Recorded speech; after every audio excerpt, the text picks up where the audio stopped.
Okay, so the Nintendo Direct for June 18th just wrapped up. It was around 40 minutes long. We sat back on stream, watched the whole thing, and I reacted and I wrote down the games I'm super interested in. So I'm going to talk about just some of the titles shortly. If you want to see the full list, just you can Google it and there's like a ton of games. But yeah, the whole thing, like I said, was 40 minutes long, and we'll go through from the beginning to the end of the ones that I'm interested in. We'll talk about that because there was some really cool announcements, and I want you guys to let me know in the comments below which of these games are you the most interested in picking up the most. So the first thing that they shown was Mario and Luigi Brotherhood. This is a really good game to start the freaking direct on, right? It's a new Mario and Luigi game, just like the old school GBA ones. I did not play their latest Switch or 3D ones from the series. However, this is really awesome. I will 100% be playing this. Mario RPGs are my favorite, especially Super Mario, Legend of the Seven Stars, my favorite Super Nintendo game of all time. Paper Mario, my best N64 game most likely, just like Mario turn-based stuff. And I know I talked about this a lot, but really disappointed in the latest Paper Marios, just what they've turned into. But anyway, the graphics are fine. I think people will be upset that it's going to look so Switch-like, but it's not a mainline Mario game. It's a side game. It is what it is. I do find the cel-shaded stuff charming. The last game in the series was actually 9 years ago. And the Brotherhood game, this is coming out November 7th of this year, so looking forward to playing that. The next game that I want to talk about really quick is called Fantasian Neo Dimension. This is a, it's another Final Fantasy-ish game. It's not from the series. It's just like another game from the creator of Final Fantasy and using music from Nobuo Uematsu, which, oh my god, Final Fantasy X, mwah, right? So this is a new turn-based JRPG. There's a gimmick of capturing and battling enemies, and it's going to be showing up later in holiday 2024. They didn't show a lot of it, but I'm absolutely interested and will be playing that. Another game that they announced, it's Farmagia. Yes, you have to have, if it's a Nintendo Direct, you have to have a farming game, right? But anyway, this is like a fantasy monster recruiting one too. It's super anime in the style. It looks like in the in the videos, you're going to be farming crops to actually make animals, and you're going to be using them on your team, like via Pikmin style, throwing them out, using them to defend. Real-time action combat. I don't know how much of it will be like a visual novel-ish or life sim, or if it's going to be primarily combat. I don't know what the ratio is, and that might make it or break it for a lot of people. One thing that is concerning, though, when fighting, it looks to be really over the top with a lot of the damage numbers that you can see the enemies are like, enemies are taking damage. It just looks a little too much. But anyway, the game has potential. I have a bad feeling, but I still will play it. Comes out November 1st. The next game I want to talk about is Donkey Kong Returns HD. It's finally coming to the Switch. Now, this is cool because I've actually never played the Wii version. I just never got my hands on it. I think at the time I was busy playing, like, I don't know, Dragon Ball Z Budokai Tenkaichi 2 or something. But anyway, Donkey Kong Country 1 and 2 are in my top 10 Super Nintendo games of all time. So I really owe it to myself to play this game. It's well received, most definitely. It came out a while ago, and it has a really high difficulty from what I understand. It's also added content from the 3DS version, and it's going to be coming out in 2025 January. Next game, Dragon Quest III. This is another HD 2D remake. I never played it, but this one, I will definitely play this one. During the presentation, I said during the trailer, like, oh, you know what? I'll probably play the first two if they were already HD remade already, But basically, they announced that, hey, we're also going to be HD remaking 1 and 2 in 2025. And this is really confusing. I don't know why they would release the third one before 1 and 2. Probably, they're probably not that far off in mechanics and stuff, because they were only released like a couple years between each other. but it's not like, you know, they were pressed for time or anything, right? So why were they like rushed to bring out the third one over 1 and 2? There has to be something there, like maybe the third sold probably one of the best and they wanted to throw that one out the most and get people interested in the other games. But I would have really have liked it if they just, you know, remade 1, 2, 3 in order, because I want to play in the progression of when the games came out, because they probably evolve in storytelling and sure a little bit in mechanics. It would be nice. But yeah, I mostly, you know, I played a lot of the Dragon Quest games but never actually beat them. I mostly played the Monster series spin-offs, like the original one on the Game Boy, Joker on the 3DS, and the newest one on the Switch, the Dark Prince one, which was pretty fun. But yeah, this game comes out this year on November 14th, so well, yeah, I guess I don't have to play the first and second one because it's not going to be out, so I'll just play the first one, this third one. Okay, so I wasn't going to talk about this one, but then they kind of hooked me. This game's called Funko Fusion. It's basically, it's Funko, you're controlling it, and you're running around in open 3D platform environments. You have like, you know, Back to the Future, Jurassic Park, Chucky. It looks to be very lighthearted. They said in the trailer around 20 IPs to explore. I really wasn't interested. I was gonna skip everything until they said Shaun of the Dead, and they showed a little bit of it. So god dang it, I have to try it now. And I you know what? If they have all of that sort of things, well, what other IPs are they gonna have? You know. So I'm gonna check it out. Okay, surprise drop. Metal Slug Attack Reloaded. It's a tower defense. I was actually a little scared. I was like, oh no, it looks like a free-to-play mobile game, but it's a Switch, you know, it's a Switch thingy. So, it looks to be console only. It's later today, so I'm gonna download it. My Switch is actually charging right now, and then I'll probably, you know, download it while we're playing Elden Ring and maybe tack on a little gameplay at the end of the stream today. Okay, but yeah. Next is another announcement for the online expansion pack. They got The Legend of Zelda: A Link to the Past 4 Swords, which is a pretty good game. Metroid Zero Mission, and then they announced the N64 Mature 17 games are now coming over with the start of Turok Dinosaur Hunter.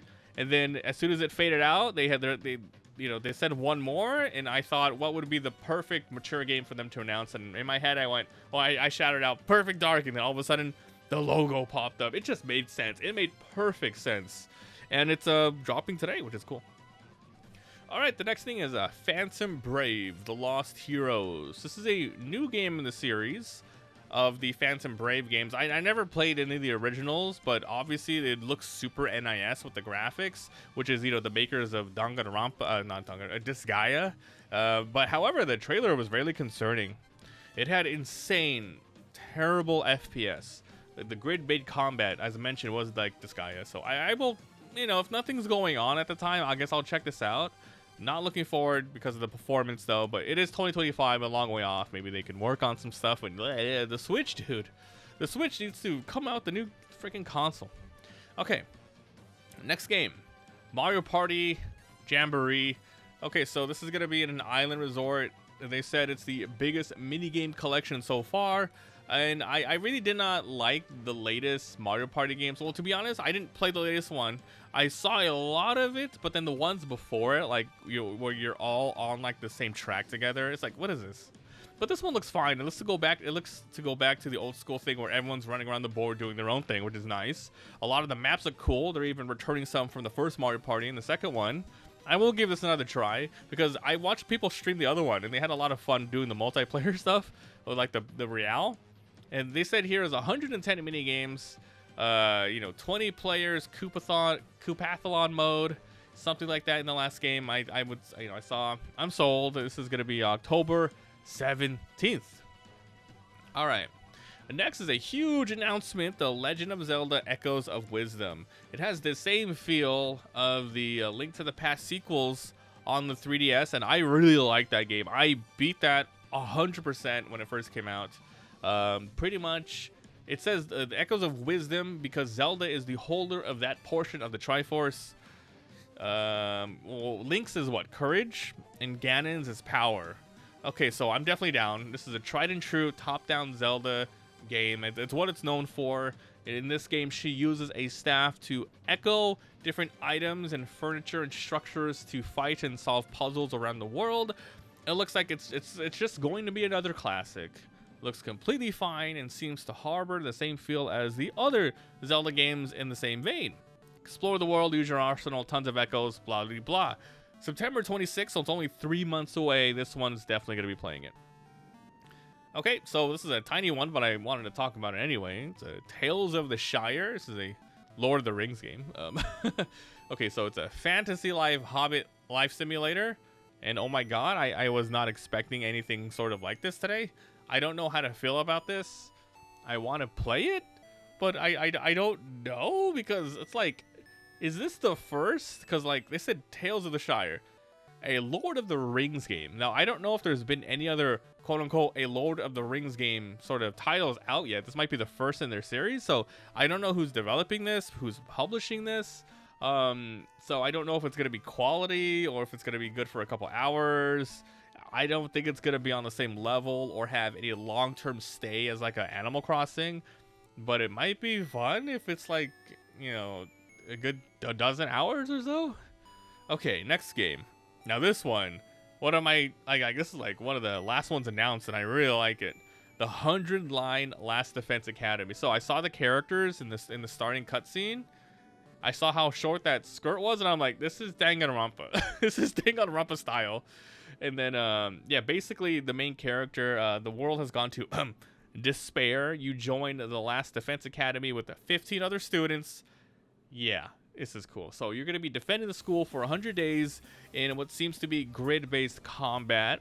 I wonder, because it's going to be like in the vein of Danganronpa, where some characters will inevitably die, but I don't know if anything will actually come from the way that you solve any sort of, you know, puzzles, or maybe if you win or lose combat. I'm assuming the whole story, it's going to be one-to-one no matter what you do, and basically it's going to be like, instead of doing courtroom arguments as the minigame here is just going to be the turn-based combat, and no matter what you do, it's going to be the same story every time, which is going to be, you know, completely fine, you know. So I will be 100% playing this the day it comes out. I really love D1. I love D2. I tried playing Danganronpa 3 around 2 different separate times, years between each other, but never got past a couple of hours in. It just didn't stick with me, and I don't know why. I really don't know why, because I really like the games, and I remember watching some people playing the first and second game after I played the first. After I played the first and second game, I watched other people's playthroughs because, you know, obviously the story's fun. I wanted to see the reactions, but I just don't know why 3 never did not stick with me. I do know that it's some people's favorite in the series, but that's unfortunate. But hey, at least I'm so glad they're still coming out with stuff. I don't know if this is going to be actually part of the Danganronpa universe, but otherwise it's cool. Because the last games that came out from this company, it was just a little different. It was just a little different. I did play it. It's like a little forgettable, but this one is going back to the form that we all like. Okay, last game that I want to talk about that they announced, Metroid Prime 4. Now, actually, right before they said, "Oh, hey, this is the last game we're going to announce," I said out loud, Metroid Prime. But then I went to remake. But basically, this is Metroid Prime 4. It's been long overdue. They started with solely gameplay, which is very promising. It looks good. I love it. I will try to play Prime 1 and 2 shortly before to prepare for this one. Maybe 3 as well if I have the time. This one will definitely be on a lot of people's radar. This looks to be, like, it's going to be highly regarded, but I don't think it's going to be in, you know, unfortunately, it won't be widely spread in Game of the Year. But it will, you know, I think it's still going to be well received in 2025. So that's it for my thoughts on some of the games in this month's Nintendo Direct for June 18th, 2024. Top 3 games that I'm excited for, if I were to be completely honest. Okay, so the top 3 will be number 3, Mario and Luigi Brotherhood. The second game will be The Legend of Zelda's Echoes of Wisdom. And the first game that I was most excited to play right away, if all of these were out right now, I would go out and play the 100-line Last Defense Academy, because I am itching for another one of these stories, which is kind of ironic because I said 3 didn't, you know, keep me. I don't know why. But anyways, let me know in the comments your guys' thoughts on the games. Which ones are you excited for? That's it. Thanks for watching, and come by the streams where we live stream all. And I'll see you guys next time. Bye.